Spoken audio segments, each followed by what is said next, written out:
여호수아 2장 15절에서 24절까지 말씀입니다. 라합이 그들을 창문에서 줄로 달아 내리니 그의 집이 성벽 위에 있으므로 그가 성벽 위에 거주하였음이라. 라합이 그들에게 이르되 두렵건대 뒤쫓는 사람들이 너희와 마주칠까 하노니 너희는 산으로 가서 거기서 사흘 동안 숨어 있다가 뒤쫓는 자들이 돌아간 후에 너희의 길을 갈지니라. 그 사람들이 그에게 이르되 내가 우리에게 서약하게 한 이 맹세에 대하여 우리가 허물이 없게 하리니 우리가 이 땅에 들어올 때 우리를 달아내린 창문에 이 붉은 줄을 매고 내 부모와 형제와 내 아버지의 가족을 다 내 집에 모으라. 누구든지 내 집 문을 나가서 거리로 가면 그의 피가 그의 머리로 돌아갈 것이요 우리는 허물이 없으리라. 그러나 누구든지 너와 함께 집에 있는 자에게 손을 대면 그의 피는 우리의 머리로 돌아오려니와 내가 우리의 이 일을 누설하면 내가 우리에게 서약하게 한 맹세에 대하여 우리에게 허물이 없으리라 하니 라합이 이르되 너희의 말대로 할 것이라 하고 그들을 보내어 가게 하고 붉은 줄을 창문에 매니라. 그들이 가서 산에 이르러 뒤쫓는 자들이 돌아가기까지 사흘을 거기 머물매 뒤쫓는 자들이 그들을 길에서 두루 찾다가 찾지 못하니라. 그 두 사람이 돌이켜 산에서 내려와 강을 건너 눈의 아들 여호수아에게 나아가서 그들이 겪은 모든 일을 고하고 또 여호수아에게 이르되 진실로 여호와께서 그 온 땅을 우리 손에 주셨으므로 그 땅의 모든 주민이 우리 앞에서 간담이 녹더이다 하더라. 아멘. 할렐루야. 이번 집회 주제가 뭐죠? 뭘 컨닝을 하세요? 주보열 나를 숨쉬게 하네. 주님의 보혈로 시간다 죽어있던 우리의 영혼이, 죽어있던 우리의 삶이, 죽어있던 우리의 삶의 모든 것들이 다 숨쉬는 소성함을 얻는 그런 축복이 여러분들에게 충만하기를 주 이름으로 축원합니다. 미국의 UCLA라고 하는 대학의 한 의과대학 교수가 공부를 다 마치고 병원에 나가서 환자들을 치료하게 될 학생들을 놓고 가르치고 있었습니다. 가르치는 중에 한 사례를 들어서 학생들에게 질문을 했습니다. 아버지는 매독균에 걸려 있고 어머니는 폐결핵 환자이다. 여기서 아이 넷이 태어났는데 첫째 아이는 매독균으로 인해서 장님이 되었고 둘째 아이는 이미 병들어 죽었고 셋째 아이는 역시 부모들의 병 때문에 귀머거리가 되었고 넷째 아이는 결핵 환자가 되었다. 이런 때 어머니가 또 임신을 했다. 이런 경우에 그대들이라면 어떻게 할 것인가? 학생들은 입을 모아 대답합니다. 유산시켜야 합니다. 아버지가 매독 환자요, 어머니가 폐결핵 환자이고 이미 낳은 아이 넷도 다 그 모양이 되었는데 이런 악조건에서 아이를 또 낳아 놓으면 어떻게 되겠습니까? 당연히 유산시켜야 합니다. 그러자 교수는 점잖게 아주 정중하게 대답합니다. 그대들은 지금 베토벤을 죽였다. 우리가 아는 세계적인 음악가 베토벤은 바로 그런 환경 가운데서 1770년에 태어난 사람입니다. 아버지는 매독 환자요, 어머니는 폐결핵 환자요, 형제들은 다 병들어서 그 모양이지만은 그 가운데 태어나서 57년 동안 작곡 활동을 했습니다. 물론 그도 나중에는 귀머거리가 되었습니다만은 그런 가운데서도 많은 불후의 명곡을 작곡하게 됩니다. 이걸 보면 우리 인간의 판단과 사고라고 하는 것이 우리가 가지고 있는 편견이라고 하는 것이 얼마나 어리석고 잘못되기 쉬운가 하는 것을 알아야 합니다. 그래서 그 교수는 이렇게 말을 합니다. 그대들은 환자들을 대할 때 이 사실을 잊지 말라. 의학적 지식이 좀 있다고 해서 이렇게 저렇게 치료하고 수술하고 없애고 할 것이 아닌 것이다. 모름지기 하나님의 역사가 어떻게 이루어지고 있는가를 생각하고 늘 겸손하고 신중해야 할 것이다. 오늘 본문의 말씀에는 우리가 가진 편견을 깨는 한 믿음의 사람이 소개되어 나옵니다. 그게 누구인가 하면 이스라엘 백성들이 여리고를 점령할 때 그 가운데서 유일하게 살아남은 라합에 대한 이야기입니다. 라합은 아모리 백성입니다. 이방 사람입니다. 그리고 여자입니다. 지금이야 그렇지 않지만은 그 당시만 해도 여성의 지위라고 하는 것은 소유물과 다를 바가 없었습니다. 더군다나 성경은 라합이 기생이라 이렇게 말합니다. 말이 기생이지 기록된 기생이라고 하는 말은 매춘부라고 하는 뜻입니다. 그런데 이런 사람이 오늘 말씀해 보면 이스라엘이 여리고를 칠 때 하나님이 여리고 성에 있는 사람들의 죄에 따라서 이스라엘을 들어서 그들을 심판하실 때 거기에서 유일하게 살아남았고 히브리서 11장에는 아브라함과 같은 믿음의 위대한 사람들과 어깨를 나란히 하면서 믿음의 장에 소개되고 있습니다.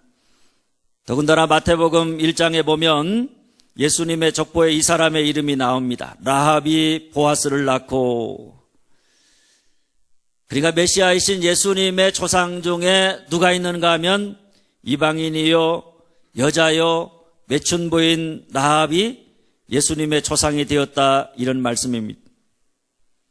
그렇다면 여러분, 어떻게 해서 이방인이요 기생인 라합이 이스라엘이 여리고를 칠 때 하나님이 이스라엘을 통해서 여리고 백성들의 죄에 따라서 심판하실 때 거기에서 유일하게 살아남아서 나중에 위대한 믿음의 사람이 될 수 있었느냐? 오늘 말씀은 그 비밀을 우리에게 가르쳐주는 말씀입니다. 먼저 기생인 라합이 구원받아서 위대한 믿음의 사람이 되었다고 하는 사실이 주는 메시지입니다. 한번 따라서 합니다. 구원받지 못할 죄인은 없다. 구원받지 못할 죄인은 없다. 이스라엘이 여리고를 칠 때 기생 라합의 집만이 구원을 받았습니다. 그리고 그가 나중에 위대한 믿음의 사람이 되었습니다. 사실 세상 사람들 같으면 하나님의 사랑받는, 하나님의 특별한 은혜를 받는 데서 제외된 이방인이고, 거기다가 사람들로부터 손가락질 받는 매춘부인 라합이 아무리 구원을 받아서 믿음의 사람이 되었다고 할지라도 그것을, 그의 과거를 드러내려고 하지 않을 것입니다. 아마 모르긴 몰라도 이런 사람이 우리 조상 중에 있다 그러면 그것을 자랑하기보다는 오히려 부끄러워서 숨기려고 할 것입니다. 그런데 성경은 그 반대입니다. 오히려 이방인이요 기생인 라합이 구원받아서 믿음의 위대한 도구로 쓰임받았다고 하는 사실을 오히려 성경은 더욱 뚜렷하게, 아주 상세하게 강조해서 자랑하듯 이야기하고 있습니다. 왜 성경이 이왕이면 세상적으로 볼 때 자랑할 만한 것이 있는 사람이 믿고, 그런 사람이 성공하고, 그런 사람이 위대한 믿음의 반열에 서는 것을 드러내지 아니하고, 자랑할 것 없어 보이는 부끄러운 삶을 살았던 라합이라고 하는 사람이 어떻게 구원받게 되었는가를 상세히 기록하고, 나중에 그를 위대한 믿음의 사람으로 소개하고 그를 예수님의 족보에 기록하고 있는 것인가 하는 것입니다. 이에 대해서 요한 칼빈 선생은 이렇게 말합니다. 아무리 높은 자라 할지라도 믿음이 없이는 하나님 앞에 인정받지 못하는 반면, 아무리 저주받은 이방 민족의 천한 사람이라고 할지라도 믿음으로 인하여 거룩한 백성으로 인정받을 수 있다는 사실을 깨우쳐주고 있다. 그러면서 그는 기생 곧 매춘부라고 하는 지칭은 하나님의 은혜, 하나님의 사랑이 용서하지 못할 죄인은 없다. 그 사랑이 얼마나 큰가, 얼마나 놀라운가, 그것을 설명하고 있다, 이렇게 말했습니다. 여러분, 라합은 세상적으로 볼 때 구원받을 만한 그런 건더기가 하나도 없는 사람입니다. 이방인이죠. 거기다가 여자고, 사람으로서 가장 밑바닥에 던져진 매춘부입니다. 출신으로 보나 신분으로 보나 도덕적으로 보나 어떤 면으로 보든지 우리 생각으로는 전혀 구원받을 수 없을 것 같은 그런 사람입니다. 그런데 여리고 성이 심판받을 때 유일하게 그 성의 사람들 가운데 구원받은 사람이 있다면 그게 누굽니까? 기생 라합입니다. 그러니까 이것을 통해서 하나님이 우리에게 가르쳐주는 것은 다른 게 아닙니다. 먼저는 하나님이 우리의 육체를 가지고 판단하지 않으신다는 것입니다. 우리가 어떤 사람이냐, 무슨 옷을 입었느냐, 우리가 한 일이 뭐냐, 우리가 행한 일, 우리 자신의 신분, 그것을 가지고 우리를 판단하지 않으신다는 것입니다. 우리가 유대인이냐 이방인이냐, 남자냐 여자냐, 의로운 사람이냐 죄를 지은 사람이냐, 부자냐 가난한 사람이냐, 그것을 보고 그들을 대하는 것이 아니라 하나님은 모든 사람을 다 똑같이 대하는데 하나님에게는 다 모든 사람이 어떤 사람이냐, 구원받아야 될 죄인일 따름이라고 하는 사실입니다. 아멘. 그러니까 세상에 구원받지 않아도 되는 의인은 한 사람도 없고 구원받지 못할 죄인도 한 사람도 없는 것입니다. 그러니까 우리에게는 저 사람은 안 돼, 저런 사람은 구원받을 수 없어, 이런 사람이 있을지 모르지만은 하나님에게는 용서하지 못할 사람이 없다. 저 사람은 안 돼, 저 사람은 교회 나오지 말라고 해, 저 사람은 절대로 내가 구원할 수 없어, 용서할 수 없어, 이런 사람이 하나님에게는 없다는 이야기입니다. 우리 예수님이 공생의 기간 동안에 주로 만났던 사람들이 어떤 사람들인가 하면 그 당시에 죄인과 세리들과 창기들입니다. 다시 말하면 그 당시 사회에서 이런 사람은 안 돼, 그런 사람들만을 찾아가셔서 그들의 친구가 되시고 그들에게 복음을 전하시고 그들을 사랑하시고 그들을 회개시켜서 구원받은 백성으로 하나님 나라와 복음을 위해서 일하는 일꾼으로 그들의 삶을 새롭게 변화시켰던 것입니다. 할렐루야. 여러분, 우리 예수님이 왜 그렇게 하셨겠느냐? 그 당시 사람들의 생각과 판단을 몰라서 그렇게 한 것이 결코 아닙니다. 우리 하나님이 오늘 라합에 대한 사람들의 생각과 판단이 뭔지를 몰라서 그를 통해서 구원의 역사를 이루신 것이 아니라는 이야기입니다. 알면서도 그렇게 하셨는데, 알면서 그렇게 했다면 당연히 그 이유가 있는데 그게 뭐냐? 우리의 구원은 우리의 공로나 우리의 의로움으로 얻어지는 것이 아니라는 이야기입니다. 내가 무엇을 했느냐? 내가 어떤 신분의 사람이냐? 내가 가진 것이나 내가 행한 일을 통해서 구원을 받을 수 있는 의로운 사람은 한 사람도 없다. 오직 믿음, 오직 은혜로, 바울의 표현을 빌리자면 그 은혜를 인하여 믿음으로 말미암아 우리에게 주어지는 것이 생명이요 구원이라고 하는 말씀입니다. 바로 이 진리를 가르쳐 주고자 그렇게 하신 것입니다. 그러므로 여러분, 오늘 우리가 구원받고 하나님의 자녀가 된 것 역시도 뭐로 말미암은 것인가 하면 내가 행한 나의 행함으로 말미암은 것이 아니라는 이야기입니다. 내가 어떤 사람이냐, 나의 신분으로 말미암은 것도 아니라는 이야기입니다. 하나님의 은혜로 인하여 믿음으로 말미암아 우리가 구원함 받게 된 줄 믿으시기를 바랍니다. 그러니까 기생 라합을 믿음의 반열에 세우고 예수의 족보에 오르게 한 것은 라합 같은 사람도, 손가락질 받던 사람도, 멸망받아 마땅한 사람도 그가 하나님의 말씀을 믿고 하나님의 구원 방법을 신뢰하면서 믿음으로 받아들이면 구원받아서 위대한 믿음의 사람이 될 수 있다. 구원받지 못할 죄인은 한 사람도 없다. 믿음은 전적으로 하나님의 은혜로 말미암은 것이다. 이것을 우리에게 가르쳐 주고자 한 일임. 그러므로 여러분, 우리가 오늘 또 주님 앞에 설 때마다 우리의 의로움이나 공로를 붙잡고 내가 행한 일 가지고 주님 앞에서 자랑하면서 서는 어리석은 자가 한 사람도 없기를 바랍니다. 우리가 주님 앞에 설 때마다 내가 아무리 많은 일을 했고 아무리 어마어마한 많은 일들을 주님을 위해서 행했다고 할지라도 오늘 내가 하나님 앞에 설 수 있는 것은 오직 내가 행한 일이 아니라 오직 하나님의 은혜로 말미암은 것임을. 그래서 오늘 나의 나되는 것은 오직 하나님의 은혜로 말미암은 것임을 고백하면서 하나님의 은혜, 십자가의 은혜를 굳게 붙잡고 오늘도 하나님 앞에 나와 하나님의 은혜와 자비를 간구하는 그런 여러분들이 되어질 수 있기를 간절히 소망합니다. 둘째, 그렇다면 라합을 구원을 받게 한 믿음이 뭐냐? 한번 따라서 합니다. 듣는다, 안다, 믿는 대로 행한다.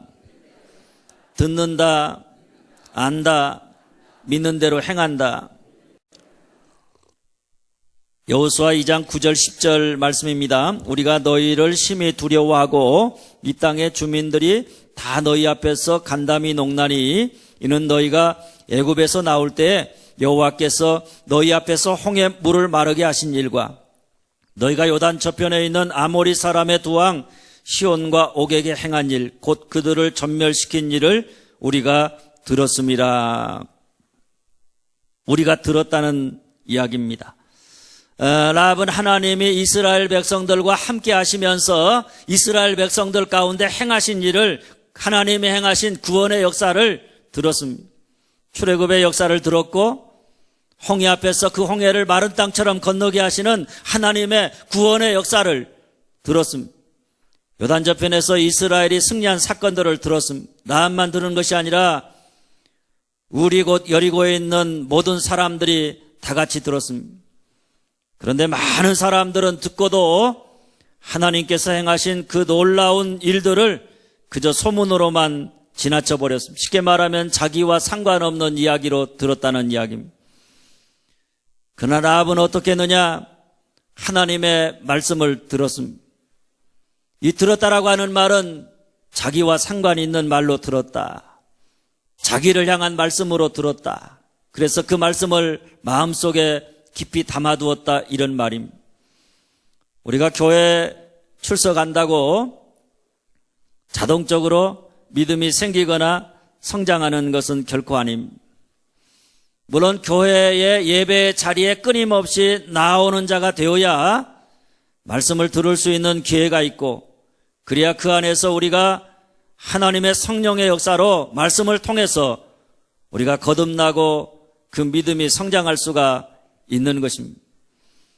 그러나 여러분, 교회만 출석한다고 믿음이 생기고 성장하는 것이 아니라 우리가 하나님 앞에 나와서 하나님의 말씀에 집중해서 듣고 우리 영혼이 거룩한 하나님의 말씀에 부딪힘 받아야 거기에서 믿음의 사건이 일어나게 되어져 있는 것입니다. 그래서 성경은 믿음은 들음에서 나고 들음은 그리스도의 말씀으로 말미암느니라, 우리에게 이렇게 말씀하고 있는 것입니다. 어느 목사님이 설교를 하기만 하면 사람들이 졸거나 딴청을 부리는 교회가 있었습니다. 그런데 어느 날에 목사님의 말씀이 무지무지하게 길었는데도 교인들은 시선을 돌리지 않고 목사님을 뚫어지게 바라보고 있었습니다. 목사님이 너무 감격해서 예배를 마친 다음에 사모님에게 여보, 오늘 설교 말씀이 괜찮았나 봐. 교인들이 모두 나를 뚫어지게 쳐다보더라고. 그러자 사모님이 이렇게 누가 강대상 뒤에다가 시계를 걸어놨거든요. 사람들이 쳐다본 것은 목사님을 바라보면서 하나님이 뭐라고 말씀하시는가에 집중하고 있었던 게 아니라 설교가 언제 끝나나 시계를 뚫어지라고 쳐다보고 있었던 것입니다. 그런 여러분, 그 믿음이 성장할 수가 없는 것입니다. 그런데 오늘 라합은 모든 사람들이 다 시계만 쳐다보고 있는데도 불구하고 그는 하나님의 말씀이 들려졌고 그 말씀을 집중해서 자기와 상관 있는 말씀으로, 자기를 향한 말씀으로 그 말씀을 들었던 것입니다. 그리고 9절 전반절 말씀입니다. 말하되 여호와께서 이 땅을 너희에게 주신 줄을 내가 아노라. 중요한 말이 내가 안다는 말입니다. 안다는 것은 확신한다, 이런 뜻입니다. 근데 뭘 아는가 하면 이 땅을 너희에게 주신 줄을 내가 안다, 이렇게 말합니다. 주실 것이다, 이런 표현이 아니라 주신 줄을 안다, 이미 주었다라고 하는 표현입니다. 이런 라합의 확신을 히브리서 기자는 그의 믿음이라 이렇게 말합니다. 사실 여러분, 그냥 객관적인 전력을 통해서 비교해 본다면 사막을 건너온 유목민인 이스라엘 백성들이 견고한 성읍과 거대한 군인인 여리고와 싸워서 승리할 수 있는 확률은 100만 분의 1에 불과했다고 합니다. 그 싸움은 아무리 공격을 해도, 아무리 열심을 가지고 싸워도 처음부터 이스라엘이 이길 확률이 없는 그런 싸움이었습니다. 그런데도 라합은 보이는 현상보다 하나님의 말씀을 믿었습니다. 그래서 라합은 보이는 현실만 보고 이스라엘이 쳐들어오지만 그들은 패할 것이다, 이렇게 생각하지 아니하고 믿음으로 현실을 바라보았습니다. 그리고 하나님께서 가나안 땅을 이스라엘 백성들에게 이미 주셨음을 믿었습니다. 그런데 이런 그의 믿음은 라합이 하나님이 어떤 분이신가 그것을 알았기 때문에 가능한 믿음이 11절은 이렇게 말합니다. 너희 하나님 여호와는 위로는 하늘에서도 아래로는 땅에서도 하나님이시라. 하늘과 땅의 유일하신 하나님, 그게 바로 이스라엘 백성의 하나님이시라는 고백입니다. 그 당시에는 그야말로 잡신 시대입니다. 땅에서도 하늘에도 별도 나무도 그저 모든 것들에 다 신이 있다고 믿고 그런 것들을 숭배하는 사람들이 있었는가 하면 지역마다 지역이 분할되어서 지역을 지배하는 지역의 신이 있다, 이렇게 믿고 그 신을 의지하며 살던 시대입니다. 그런데 그런 때에 가나안 땅에서 가나안의 신인 바알과 아세라를 섬기던 라합이 그 모든 신은 다 가짜고 오직 하나님만이 유일한 참 신임을 믿었다는 이야기입니다.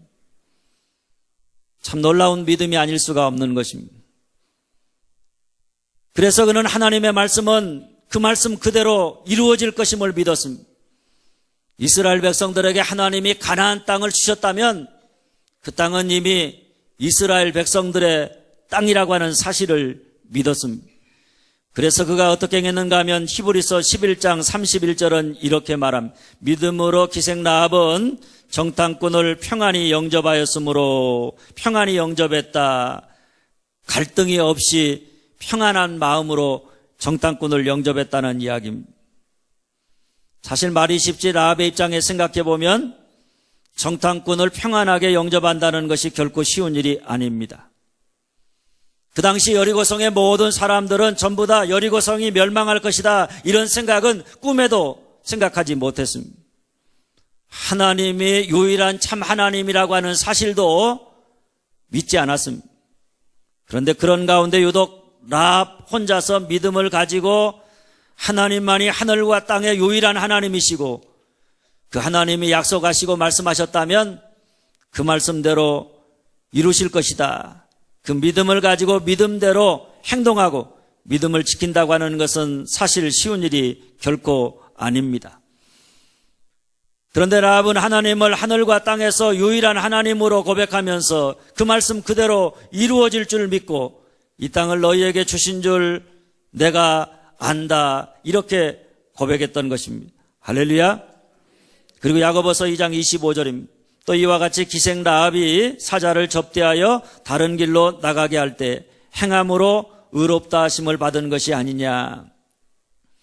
믿음과 행함의 관계에서 행함을 강조하는 야고보는 라합이 행함으로 의롭다함을 받았다, 그의 믿음을 행함으로 의롭다함을 받은 믿음이라고 이야기합니다. 이스라엘 두 정탐꾼이 여리고를 정탐하기 위해서 여리고성에 들어와서 기생 라합의 집에 유숙하게 되었습니다. 이 소식을 들은 여리고 왕이 사람을 라합에게 보내서 정탐꾼을 찾아내도록 명령을 합니다. 그런데 이때 라합은 이미 하나님의 말씀을 듣고 하나님이 하늘과 땅의 하나님이요, 하나님이 가나안 땅을 이스라엘 백성들에게 주신 줄을 알았습니다. 그렇다면 그가 할 일은 내가 안 대로, 내가 믿는 대로 행할 것이냐, 아니면 믿기는 믿지만 지금 내가 믿음대로 행하면 이태로우니까, 내게 이익이 되지 않으니까 나의 이익을 따라 행하느냐, 둘 중에 하나를 선택해야 합니다. 그런데 라합이 어떻게 했는가 하면 한번 따라서 합니다. 믿음대로 행했다. 믿음대로 행했다.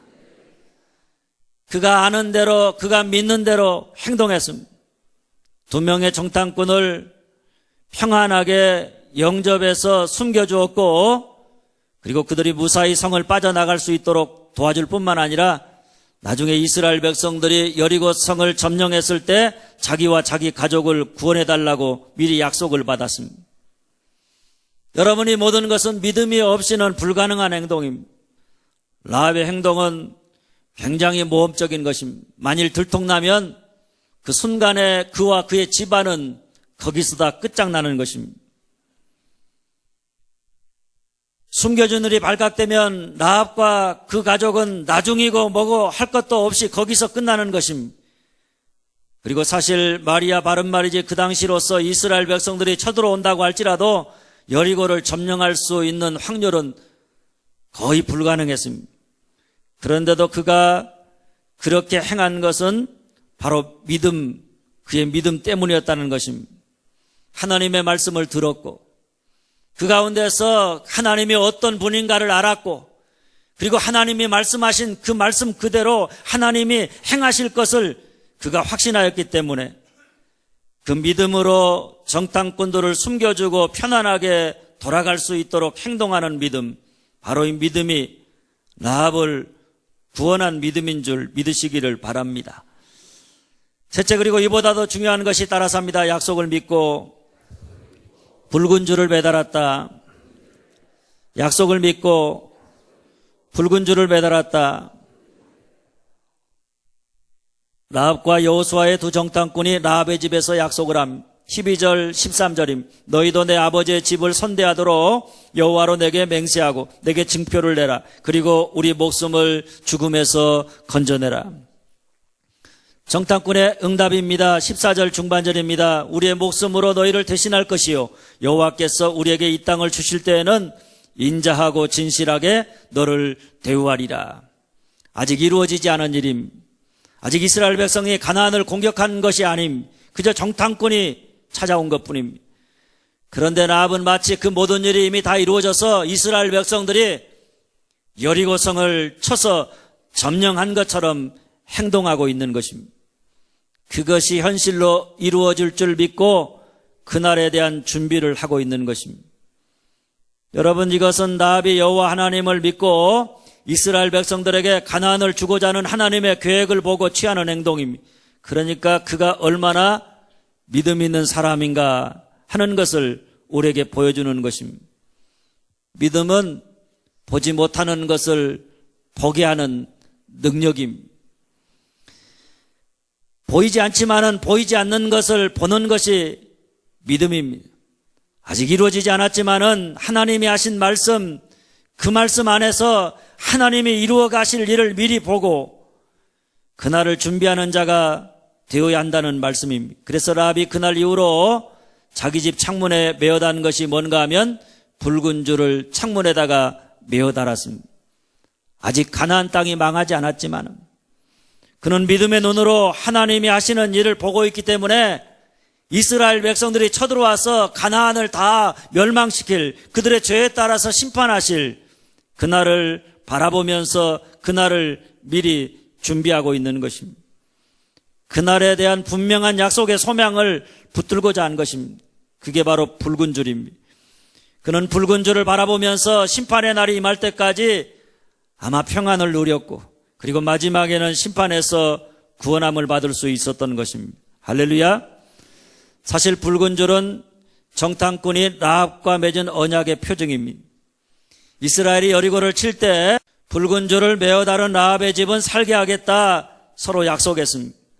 그러니까 라합이 그날 이후로 붉은 줄을 창문에 메어 달았다는 것은 그가 언약을 믿고 약속을 믿고 그것을 굳게 붙잡았다는 것을 보여주는 것입니다. 그리고 붉은 줄은 이스라엘 백성들이 출애굽할 때 문기둥에다가 발랐던 양의 피와 같은 의미를 지니는 것입니다.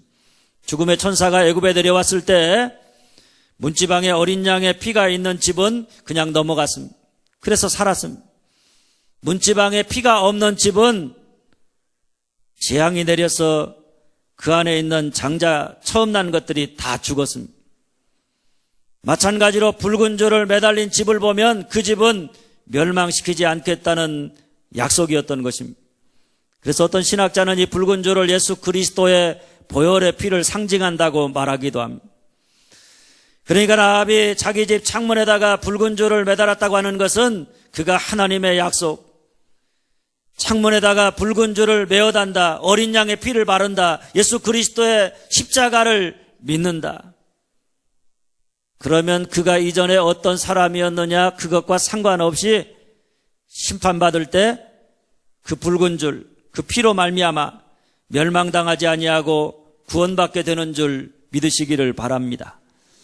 아마도 라합은 믿음으로 붉은 줄을 매달아 내리고 난 다음부터 언제 이스라엘이 여리고를 쳐들어오든지 언제 하나님의 심판이 임하든지 간에 두려워하지 아니하고 걱정하지 아니하고 그저 평안하게 매일매일의 삶을 감사하면서 하나님의 뜻과 하나님의 나라를 위해서 열심히 살아가면서 그날을 기다렸을 것입니다. 오늘 우리도 마찬가지입니다.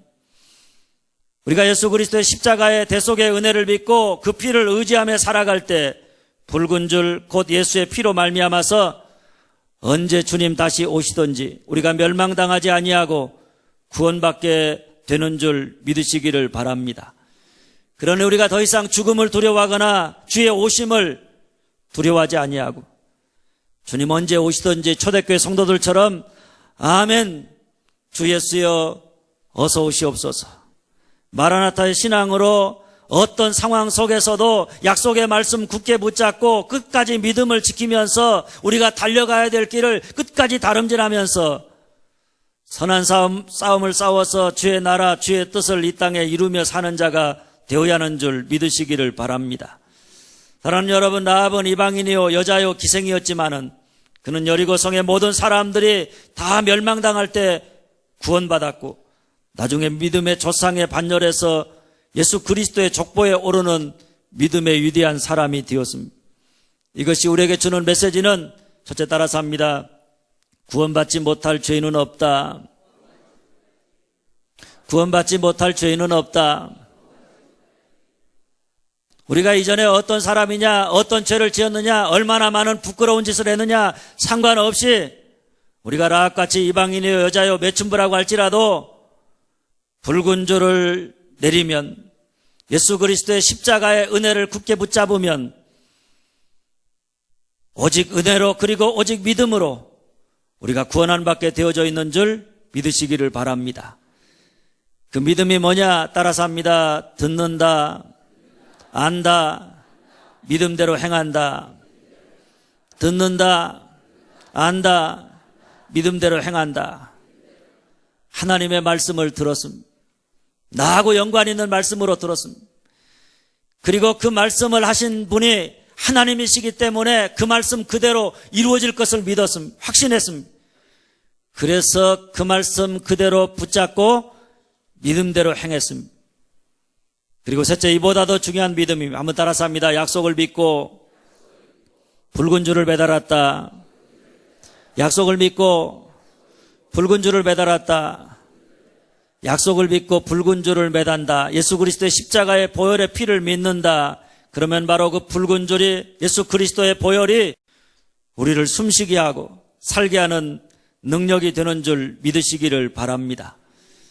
그러니 여러분, 오늘 우리가 해야 할 일은 오늘 우리의 가정에 붉은 줄을 매달아야 합니다.